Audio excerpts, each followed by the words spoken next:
त्यांचा माझ्यावर रोष असणं साहजिक आहे. विधानसभेत मी तो प्रश्न उचलला होता आणि त्यांचे जे अवैध धंदे ज्या हॉटेलमध्ये चालतात त्यातून ते धंदे व्यवसाय बंद केले होते. ते हॉटेलची परवानगी, ते थिएटरची परवानगी सगळे शासनाने काढून घेतले होते. आणि या सगळ्या प्रकरणामध्ये सगळ्यात महत्वाचं म्हणजे काय, जो पोलिसांचा अहवाल शासनाकडे गेला होता तो अहवाल आमच्या काळात नाहीये. तो महाविकास आघाडी ज्यावेळी सत्तेत होती त्यांचे देशमुख साहेब, जे अनिल देशमुख साहेब गृहमंत्री होते, त्यांच्या काळामध्ये पोलिसांनी शासनाला हा अहवाल कळवला होता. आणि मी विधानसभेत प्रश्न मांडल्यावर शासनाने त्यांचे सगळे धंदे तिथे बंद केले होते.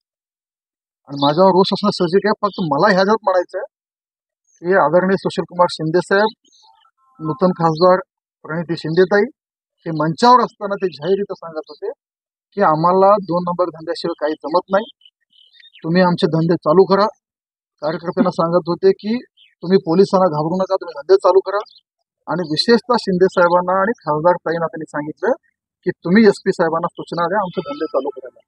ही मूळची त्यांची संस्कृती, विकासाच्या मुद्द्यावर राजकारण करायचे आणि निवडून आल्यावर असे धंदे करायचे काँग्रेसची संस्कृती आहे.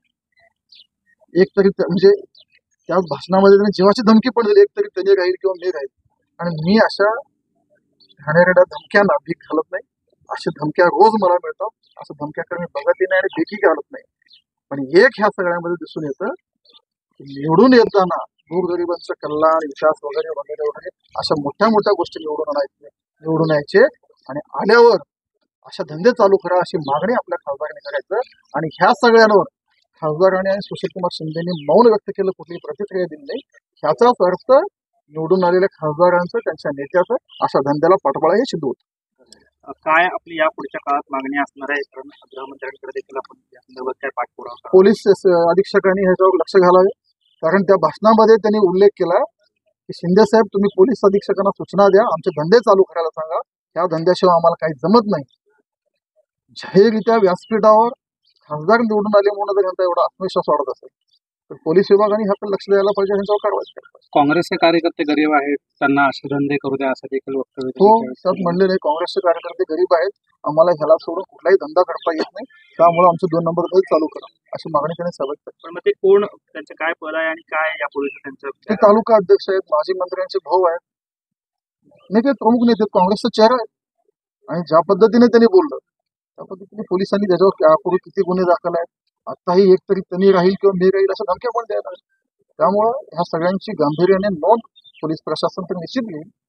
काँग्रेसच्या नेत्या मंडळी जे मंचावर खासदार होते, शिंदे साहेब होते, त्यांनी याचा खुलासा करावा. या बाबतीत तुम्ही गृहमंत्र्यांची काय म्हणणार?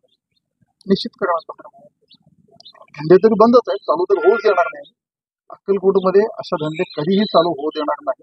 आणि कोणीही कितीही मागण्या केले, त्यांचे खासदार आले काय, यांचे अजून कुठले नेते काय, धंदे चालू होणार नाही.